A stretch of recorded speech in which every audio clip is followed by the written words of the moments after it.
ગરમી શરૂ થતાની સાથે જ શરૂ થાય છે પાણીની પારાયણ. બનાસકાંઠાના ખેડૂતો માટે ભર ઉનાળામાં પાણીનો પ્રશ્ન હવે વિકટ બન્યો છે. 15 મે બાદ દાંતીવાડા સહિતના ડેમોમાંથી સિંચાઈનું પાણી બંધ થતાં હજારો ખેડૂતો મુશ્કેલીમાં મુકાયા છે.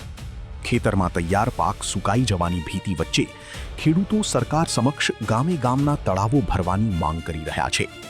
આખરે શું છે ખેડૂતોની પીડા અને કેટલી ગંભીર છે સિંચાઈના પાણીની કટોકટી? જોઈએ આ અહેવાલમાં.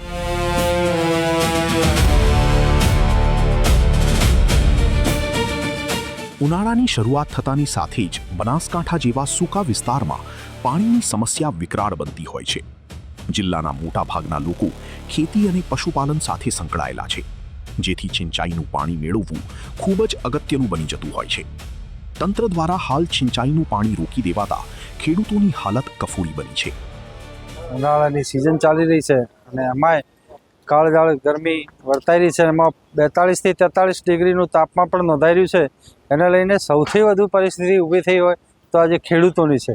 ખેડૂતને પાક અને વાવણી માટે જે સિંચાઈ માટે જે પાણી આપવામાં આવે છે એ સિંચાઈમાં અત્યારે 3 ડેમ આવેલા છે જે બનાસકાંઠામાં, જે ધરોઈ, દાંતીવાડા, મોકેશ્વર અને સીપુ ડેમ એ હાવ ખાલી થઈ ગયા છે.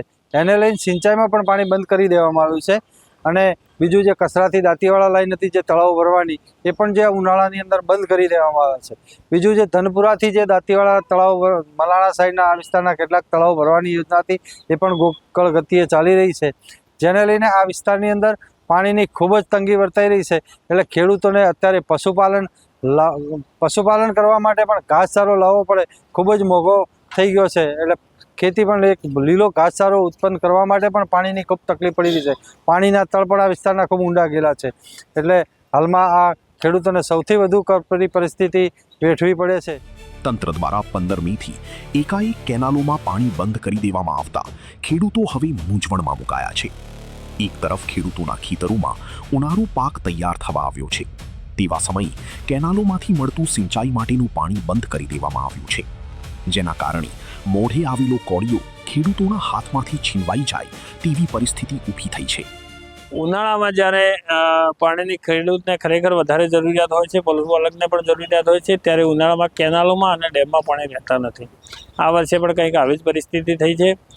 ગયા વર્ષે ચોમાસામાં જ્યારે વધારે વરસાદ પડ્યો હતો અને ડેમમાં પાણી હતા, ત્યારે જો ચોમાસામાં તળાવો ભર્યા હોત તો ભૂગર્ભ જળ સચવાઈ રહ્યો અને ઉનાળામાં ખેડૂતો એનો ઉપયોગ કરી શકતા હતા, પરંતુ એવું થયું નથી. તો આ વર્ષે ચોમાસું જ્યારે આવે અને ડેમ ભરાય તો તરત જ એ તળાવોની યોજનાઓ બને છે.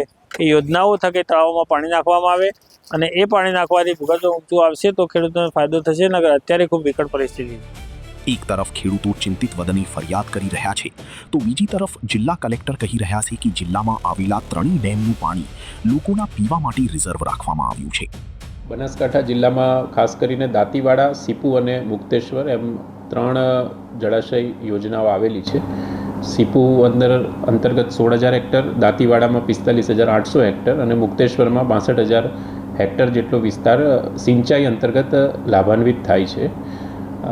આ વર્ષે દાંતીવાડા ડેમમાં શિયાળામાં પણ અને 15 મે સુધી ઉનાળુ ખેતી માટે પણ સિંચાઈની સુવિધા પૂરી પાડવામાં આવી હતી. તેવી જ રીતે મુક્તેશ્વર ડેમમાંથી પણ 15 મે સુધી ખેડૂતોને સિંચાઈની સુવિધા પૂરી પાડવામાં આવી હતી.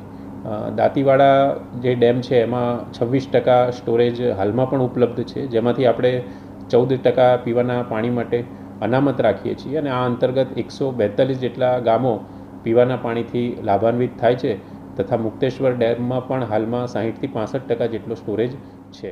લોકોના પીવા માટે પાણી રિઝર્વ રાખ્યું હોવાનું તંત્ર ભલે કહી રહ્યું હોય, પરંતુ ખેડૂતોની ભય છે કે ઊભા પાકરૂપી મોઢે આવેલો કોળિયો સિંચાઈના પાણીના અભાવે છીનવાઈ જશે અને પારાવાર આર્થિક નુકસાન ભોગવવાનો વારો આવશે. હવે જોવાનું એ રહ્યું કે તંત્ર દ્વારા ખેડૂતોની વેદના સાંભળી કોઈ વચલો માર્ગ કાઢવામાં આવે છે કે માનવીની તરસ સંતોષવા જગતના તાતને દેવાના ડુંગર તળે દબાવી દેવામાં આવશે.